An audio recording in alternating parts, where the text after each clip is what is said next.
Selamat malam, perkenalkan nama saya Albert Nicholas Harapin Tamarpaung.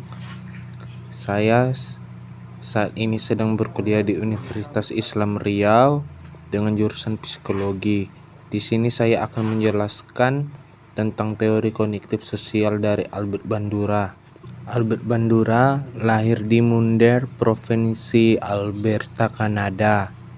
Dia lahir tahun 4 Desember 1925, merupakan anak ke-6 atau bungsu dengan 5 orang bersaudara. Ayahnya seorang petani gandum keturunan Polandia. Ibunya berasal dari Ukraina. Gambaran interaksi keluarga dan latar belakang sekolah. Albert Bandura mendapat dukungan dari kakak-kakak perempuannya untuk menjadi pribadi yang mandiri dan percaya diri. Belajar mengarahkan diri sejak usia sekolah karena sekolahnya hanya memiliki sedikit guru dan fasilitas. Memiliki inisiatif untuk belajar mandiri. Setelah tamat SMA, bekerja di perusahaan kereta api Alaska dan banyak berinteraksi dengan pekerja kasar dengan segala permasalahannya. Mengapresiasi secara mendalam terhadap psikopatologi hidup sehari-hari. Riwayat pendidikan di perguruan tinggi. Albert Bandura masuk di Universitas British Columbia tahun 1946 sampai 1949. Ada jurusan psikolog.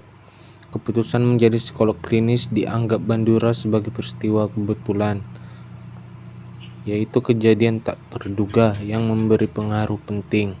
Awalnya ia ingin mendaftar di jurusan teknik. Namun setelah selesai mendaftar di jurusan teknik, ia berjalan-jalan keliling kampus dan mencoba mengikuti perkuliahan di salah satu kelas yang temanya tentang psikologi, dan ia merasa nyaman. Bandura mengubah aplikasi lamarannya ke Fakultas Psikologi.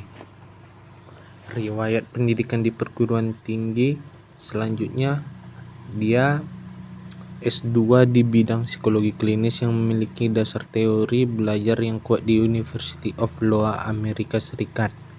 Meraih gelar MA tahun 1951, meraih gelar PhD di bidang psikologi klinis tahun 1952, menikah dengan Virginia France yang mengajar di sekolah perawat dan memiliki 2 putri, yaitu Mary dan Carol.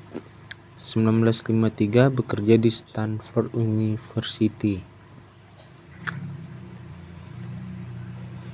Teori kognitif sosial Albert Bandura dikenal dengan triadic model, yaitu kepribadian, perilaku, dan lingkungan. Kepribadian, perilaku, dan lingkungan saling berhubungan atau saling mempengaruhi. Kepribadian yaitu koneksi dan proses neurofisiologis seperti memori, antisipasi, gender, posisi sosial, perencanaan, daya tarik fisik. Sedangkan perilaku, pengalaman terdahulu dengan penguatan. Lingkungan termasuk hubungan antar pribadi dan kondisi sosial ekonomi. Beyond reinforcement. External reinforcement bukan satu-satunya cara untuk mencapai mempertahankan atau mengubah perilaku. Beyond reinforcement dapat juga belajar dengan cara mengamati, membaca, mendengarkan tentang perilaku yang lain. Individu dapat mengembangkan anticipate consequence, yaitu bagaimana untuk bersikap yang baik. Dan yang kedua, kemampuan koneksi individu memberi kemampuan untuk insight dan melihat ke masa depan. Observational learning. Modeling, yaitu mempelajari banyak hal dari orang lain daripada pengalaman pribadi atau perilaku meniru. Kemampuan kognitif mempengaruhi saat melakukan modeling. Kemampuan kognitif juga mampu berperilaku baik positif maupun negatif. Proses dasar observational learning. yaitu ada attentional process, memperhatikan dan merasakan secara akurat perilaku sendiri. Yang kedua, retention process, mengingat perilaku model. Yang ketiga, motor reproduction process, menerjemahkan kode-kode simbolik memori tentang perilaku model ke dalam pola-pola respon yang baru. Yang keempat, motivational process, jika reinforcement positif tersedia akan memperkuat perilaku yang ditiru.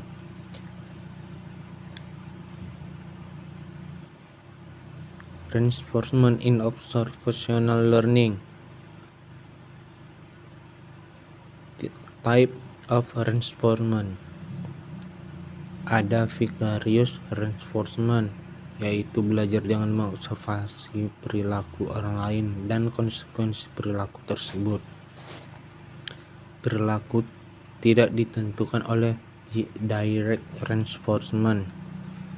Jenisnya vicarious positive reinforcement dan vicarious punishment. Self reinforcement, atau memberi hadiah atau hukuman pada diri sendiri jika berhasil atau gagal mencapai standar pribadi. Empirical evidence of observational learning.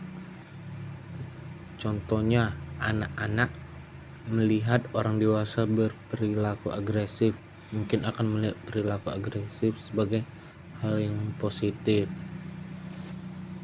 Atau dalam kehidupan sehari-hari, contohnya adalah ketika saya menunjukkan perilaku agresif terhadap adik saya, mungkin melihat perilaku agresif tersebut sebagai hal yang baik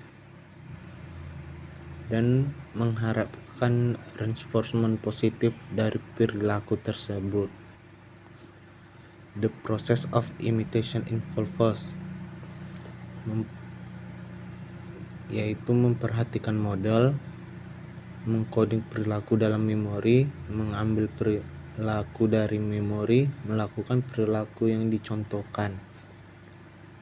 Dan peranan reward atau incentive, self-regulation and connection. Kita dapat berlatih mengendalikan perilaku melalui pengaturan diri atau self-regulasi. Koneksi, menggunakan pengalaman terdahulu untuk mengetahui konsekuensi dari tindakan, lalu berperilaku atas dasar hal tersebut. Self-regulation, memilih perilaku yang membantu kita menghindari hukuman dan bergerak ke arah tujuan jangka panjang. Self-observation atau monitoring, mengetahui pencapaian diri sendiri dan membantu meningkatkannya. Performance judgment, dapat menilai diri sendiri dibandingkan dengan standar dan model. Standar yang tinggi dan tidak realistik dapat memunculkan kecemasan. Self-reaction, menentukan konsekuensi untuk diri sendiri. Self-efficacy, yaitu satu, keyakinan manusia pada kemampuan mereka untuk melatih sejumlah ukuran pengendalian terhadap fungsi diri mereka dan kejadian-kejadian di lingkungan. Kedua, keyakinan mereka terhadap self-efficacy akan mempengaruhi satu, arah tindakan yang dipilih dan diupayakan. Dua, seberapa banyak upaya yang ditanamkan. Tiga, seberapa lama bertahan di tengah badai dan kegagalan. Empat, seberapa besar keinginan untuk bangkit. Self-efficacy bukan penentu tindakan, tetapi harus berkombinasi dengan lingkungan, perilaku sebelumnya, dan variabel kepribadian lainnya, yaitu khususnya ekspektasi terhadap hasil. Self-efficacy berbeda dengan ekspektasi diri. Tidak mengacu pada penilaian kemampuan motorik dasar seperti berjalan, tidak berarti melakukan tindakan tanpa kecemasan, tekanan, atau rasa takut. Tidak sama dengan aspirasi, tidak seumum self-esteem dan self-confidence. Self-efficacy tinggi bisa dimiliki di satu situasi, tetapi tidak di situasi yang lain. Hal ini tergantung pada kompetensi yang diminta, hadir tidaknya orang lain, tingkat persaingan, predisposisi pribadi dalam menghadapi kegagalan, kondisi fisiologis seperti lelah. Tahap perkembangan modeling. Modeling berkembang sejalan dengan tingkat umur dan kematangan. Contohnya, bayi atau anak-anak perilakunya dikuatkan oleh stimuli fisik langsung seperti makanan, hukuman, kasih sayang. Yang kedua, semakin tua umur, reinforcement diasosiasikan dengan tanda persetujuan dari model dan sebaliknya.